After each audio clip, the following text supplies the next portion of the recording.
이런 화면은 풀쇼트 혹은 롱쇼트로 처리되는 경우에 해당되는 연출법이겠죠. 자, 화면의 영역, 균형과 일치. 이 부분은 약간 좀 교과서적인 내용인데요. 보통 연출자들, 관객들 편안한 화면을 좀 보고 싶어 합니다. 그래서 안정하고 불안하지 않은 내용들을 좀 담고 싶어 하죠. 그래서 그램 11 같은 경우는 화면의 황면, 황금 분할에 해당되는 경우인데요. 기둥이 하나 보이시고요. 오른쪽 그림을 보시면은 집이 하나 있죠. 위치를 보시면은 중앙에서 약간 벗어나는 위치로 있기 때문에 공간도 좀 많고요. 그리고 내용이 그렇게 많지가 않습니다. 뭐 집이 있고 아니면 기둥이 서 있고 일종의 이정표인데요. 이런 것들이 서 있으면은 황금 분할로 인해 가지고 사람이 보기가 좀 편하죠. 그래서 여러분들 아시다시피 그 전에 했었던 것처럼 화면의 구등분에 해당되는 내용 중에 그 가장 그 이상적인 연출법이라고 볼 수가 있는데요. 근데 이거는 교과서이지 그렇게 정확한 내용들은 아닙니다. 그래서 기본적인 내용이라고만 생각하시면 될 것 같아요. 자, 일치의 경우, 이제 일치죠. 균형하고 다음에 이제 일치. 영상 편집에서 후거, 그리고 매치컷, 이런 것들과 관련이 깊은 것으로 알려져 있지만, 화면의 영역에 해당되는 경우는 주로 시선 처리와 동질감을 유도하는 데 사용이 됩니다. 캐릭터와 관객의 친밀성을 유도하는 데 많이 사용이 되고요. 마스크샷, 클로우즈샷에 사용되기도 합니다. 가장 많이 쓰는 게 이제 마스크샷, 클로우즈샷 이런 거죠. 그래서 배경보다는 인물에 조금 더 집중할 수 있는 연출법을 사용이 됩니다. 관객의 주의 집중과 관련이 있는데요. 컷백, 컷 어웨이 같은 고전적인 커팅, 3인칭 관찰 자점 시점하고도 상당히 깊은 관련이 있습니다. 눈으로 보고 있는 눈 시선 처리 외에도요, 신체의 일부, 손가락 같은 경우죠. 화면에 화살표, 말풍선, 요즘 많이들 나오죠. 말풍선, 그리고 시계 같은 2차원적인 기호나 때로 3차원적 공간으로 전이되기도 합니다. 나중에 여러분들 공부하게 되는 이제 벡터 시간에도 이제 조금 더 자세하게 나오게 됩니다. 자, 2차원의 화면 영역, 안정과 불안. 자, 우리는 안정되기를 원하지만 사실은 이 안정된 효과는 효과일 뿐이지 기본적으로 이 불안을 유도하는 경우도 상당히 많습니다. 그래서 불안은 이 심리적 압박감이죠. 그래서 여러분들이 많이 알고 계시는 서스펜스, 그리고 스릴러, 공포물도 여기에 해당되기도 하죠. 그래서 안정과 불안은 구성의 발전형으로 보셔도 될 것 같아요. 그림 12와 그림 13이 이제 헤드롭, 노이즈롭, 여기에 해당되는 그림들인데요. 자세히 보시면 이제 화면의 머리 부분이 이제 여유를 갖죠. 그리고 우리가 많이 알고 있는 이제 오른쪽 화면보다는 왼쪽에 공간을 많이 뒀을 때 좀 편하게 생각을 하죠. 자, 요거는 이제 헤드룸이라고 하기도 하고요. 그림사처럼 노이즈로 코를 기준으로 한다 그래가지고 노이즈 룸이라고 합니다. 자, 대화샷이나 지시샷, 그리고 코미디, 가족물에 좀 이렇게 주로 사용하게 되죠. 그래서 이 내용은 교과서적 내용이고요. 자, 그림 5는 이거를 불안한 구조로 다시 설정했을 경우입니다. 현실적으로는 대부분의 영상이 연출자들이 이런 고전적이고 교과적인 화면 연출보다는 이제 자기 작품에 이제 조금 더 달라 보여야 한다. 이 장면은 내 연출이 녹아 있어. 이런 데서 이제 많이들 설정을 하시게 되는데요. 이게 기본을 벗어나는 경우에는 굉장히 화면이 헷갈립니다. 그래서 이게 뭐야? 왜 고개가 갸우뚱거리는 관객들이 좀 생기게 되죠. 자, 그림 14의 A와 B는 앞서 비례와 같은 헤드롭, 노이즈롭을 이용해서 안정보다는 오히려 불안으로 보이는 그 연속적인 대치의 경우에 해당됩니다. 두 슈트의 대치 결과는 결국 이제 불안으로 가는데요. 슈트와 슈트가 충돌하는 정연적인 이제 충돌 몽타주라고 합니다. 이거는 이제 영상 편집, 슈트와 슈트를 연결했을 때 생겨나는 것들이죠. 자, A를 보시면은 헤드롭이 많이 잘리죠. 하지만 B는 오히려 헤드롭이 생기게 됩니다. 자, 여기서 불안한 사람은 B예요. 해당하는 사람 인물은 오히려 A가 이제 질문을 하면서 권위적인 느낌이 좀 많이 나요. 그래서 권위적인 느낌을 보여주기 위해서 헤드롭을 오히려 잘라 먹죠. 그리고 공간도 사실은 A가 더 공간이 잘 안 보이고요.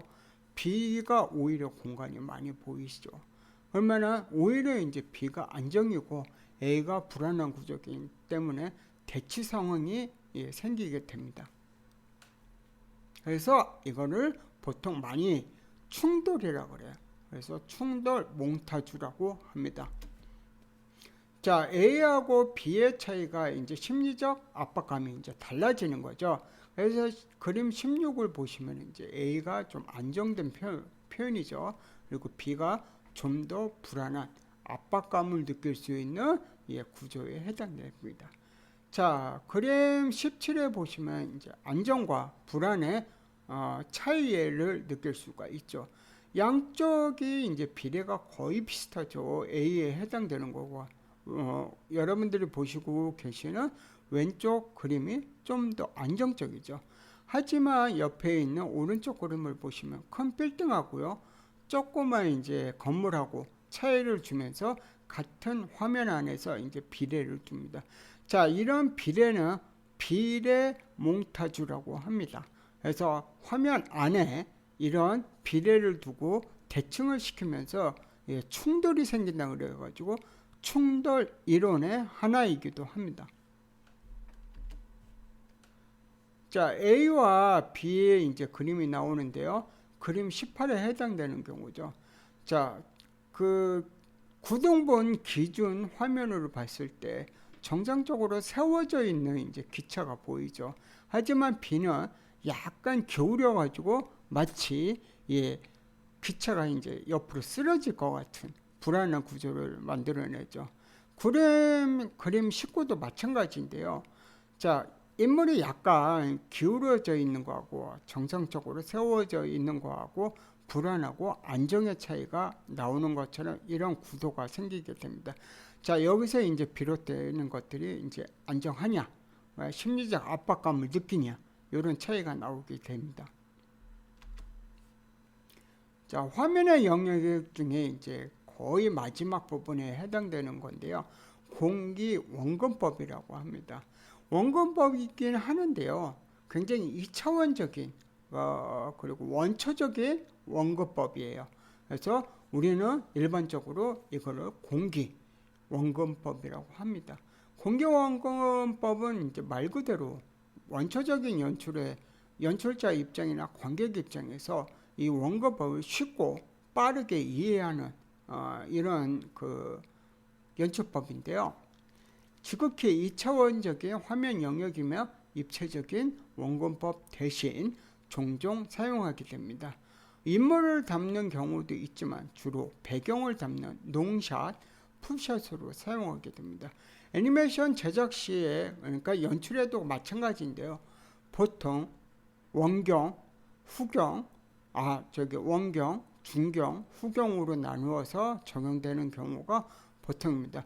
일본 지브리 스튜디오의 작품들에서 자주 보는 화면들이죠. 자, 그림 위에 이제 공기 원근법이 가장 기본적인 그림들이에요. 자, 요거는 조금 확대할게요. 자, 확대합니다. 산에 그 케이블이 있고 그런 풍경인데요. 지금 보시면은 가까운 이제 산 모양이 있고요. 뒤에 보이면 산의 이제 중경, 그리고 마지막 뒤에 보이는 산이 후경에 해당이 됩니다. 그래서 지금 말 그대로 원경 가까운 곳은 정보들이 굉장히 많고 산의 모양이 어떻게 생겼는지 대충 짐작이 되죠. 하지만 중경에 해당되는 거는 그냥 멀찌감치 보이긴 하는데 큰 차이는 없고요. 원근법도 그렇게 뭐 적용된 것 같지가 않습니다. 후경에 해당되는 거는 더더욱 알 수가 없죠. 그래서 구름이 있고 산의 모양이 대충 이런 식이다. 뭐 그 정도 짐작하는 경우입니다. 그래서 원근법 중에 이제 공기법에 해당되는 부분이에요. 화면 연출을 하실 때 이렇게 나누어서 가지고 레이아웃을 짜는 경우가 많이 있습니다. 자, 그림 22를 보시면은 원령공주의 이제 그 도입부 부분에 이제 해당되는 모습인데요. 공기오염법이 적용된 경우입니다. 그래서 지금 이제 안개하고 산, 요 정도 내용만 알고 알 수 있을 정도인데요. 지금 보시는 것처럼 산의 모양하고 그냥 구름의 모양 정도, 그리고 안개의 모양, 그래서 원초적으로 이 원근법을 무시하는 경우가 거의 대부분이죠. 자, 마찬가지입니다. 구름으로 이제 표시하고 하늘, 그래서 구름의 모양 정도만 알 수 있는 이제 공기 원근법입니다. 하지만 이제 어느 구름이 앞에 있고 어느 구름이 뒤에 있고 하늘이 그 뒤에 있다는 것은 대략적으로 좀 알 수 있는 내용들을 좀 담고 있죠.